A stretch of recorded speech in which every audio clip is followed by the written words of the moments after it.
حضرت عیسیٰ علیہ السلام کے پاس ایک شخص آیا تو اس نے آ کے کہا میں نے آپ کے ساتھ رہنا ہے حضور، میں نے آپ کے ساتھ رہنا ہے۔ آپ فرمانے لگے دنیا دار بن کے رہو گے کہ دیندار؟ کہنے لگا جی میں دیندار بن کے رہوں گا۔ فرمانے لگے دنیا کی طلب نہ کرنا ورنہ میری صحبت میں نہیں رہ سکو۔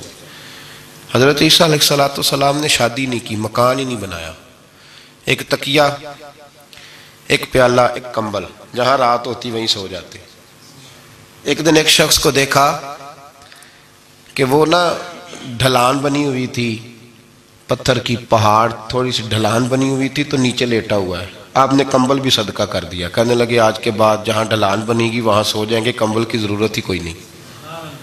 کچھ دنوں کے بعد ایک شخص کو دیکھا کہ وہ اپنے ہاتھ کا تکیہ بنا کے سویا ہوا ہے، تکیہ بھی خیرات کر دیا، کہنے لگے اس کے بغیر بھی گزارا ہو سکتا ہے۔ کچھ دنوں کے بعد دیکھا کہ ایک آدمی چلو میں پانی پی رہا ہے، پیالہ بھی اللہ کے راستے میں دے دیا، کہنے لگے چل جائے گا کام اس کے بغیر۔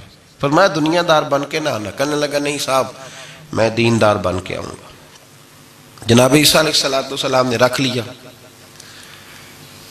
آپ پہلے دن ہی کہنے لگے چل آجا روٹی کھا لے، 3 روٹیاں منگائیں، اس کو ساتھ بٹھایا، فرمانے لگے میں تو ایک کھاؤں گا، تو کتنی کھائے گا؟ کہنے لگا جی میں بھی ایک ہی کھاؤں گا۔ ایک روٹی اس نے کھا لی، ایک آپ نے کھا لی، تیسری روٹی چھوڑ کے جناب عیسیٰ علیہ السلام دریا کنارے وضو کرنے چلے گئے۔ واپس آئے تو روٹی کوئی نہیں تھی۔ اللہ کے نبی تھے، جان گئے۔ رب کریم کا بندہ بھی جان جاتا ہے۔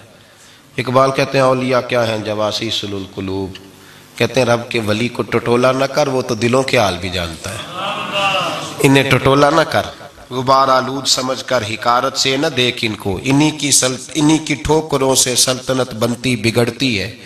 اور اقبال کہتے ہیں نہ تیگ و تیر میں نہ لشکر و سپاہ میں، نہ تیگ و تیر میں نہ لشکر و سپاہ میں، کہتے ہیں نہ تلوار میں نہ تیر میں نہ لشکر میں نہ فوجوں میں، نہ تیگ و تیر میں نہ لشکر و سپاہ میں ہے، جو بات مرد کلندر کی بارگاہ میں ہے، جو بات مرد کلندر کی بارگاہ میں۔ تیسری روٹی کدھر ہے؟ کہنے لگا حضور مجھے نہیں پتا۔ فرمانے لگے تجھے پتا ہے پر تو بتا نہیں رہا۔ کہنے لگا مجھے تیسری روٹی کا پتا۔ حضرت عیسیٰ علیہ السلام ایک ہرنی جا رہی تھی، اس کے ساتھ 2 بچے تھے، آپ نے ایک بچہ پکڑا، اس کو ذبح کیا، لکڑی جلائی، اس کو بھونا، اس کو بھی کھلایا، خود بھی کھایا، ہڈیاں جمع کر دیں۔ جب وہ ہڈیاں اس پہلو کو ذرا سمجھیے گا، جب کھا بیٹھے ہڈیاں جمع، وہ ہرنی بھی کھڑی ہے، دوسرا بچہ بھی کھڑا ہے، ایک بچہ کا ذبح کر کے کھا لیا، دوسرا کھڑا ہے۔ جب پیٹ بھر لیے وہ بھی ڈکار لینے لگا سامنے، تو حضرت عیسیٰ علیہ السلام ہڈیوں سے کہنے لگے چلو اٹھ جاؤ اللہ کے حکم سے، اور بکری کا ہرنی کا بچہ پھر سے زندہ ہو گیا۔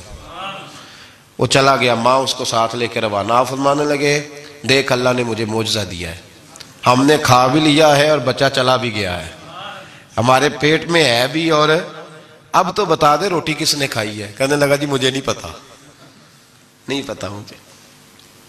حضرت عیسیٰ علیہ السلام اس کو ساتھ لے کے بڑھے تو دریا کے اوپر، پانی کے اوپر پیدل چلنے لگے، دریا پار کر گئے۔ فرمانے لگے تو پانی پہ چلتا رہا ہے،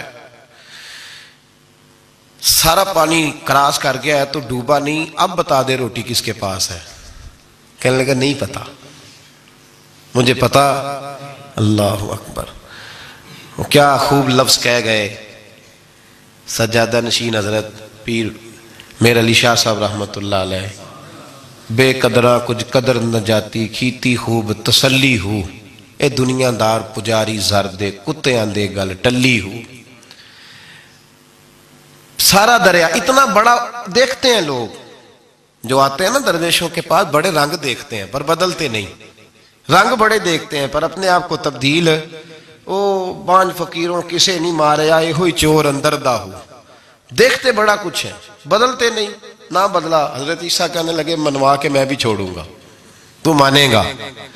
آپ نے ریت کٹھی کی، ریت 3 حصوں میں ریت جمع کر لی، اور پھر اس پر کچھ پڑھ کے پھونکا تو وہ سونا بن گئی۔ 3 ڈھیریاں تھی ریت کی، پھونکا تو سونا بن گئی۔ آپ فرمانے لگے یہ سونا تیرا، ایک ڈھیری تیری ایک میری اور تیسری اس کی جس نے تیسری روٹی کھائی ہے. کہنا جی میں ہی کھادی, میں نہیں کھائی. یہ تیسرا اس کا حصہ جس نے تیسری, کہنے لگا میں نہیں کھائی ہے, مان گیا. ذرا بات کو سمجھیں. پانی پہ پیدل چلا ہے پر مانا دنیا دار ہے نا, مانا نہیں. بکری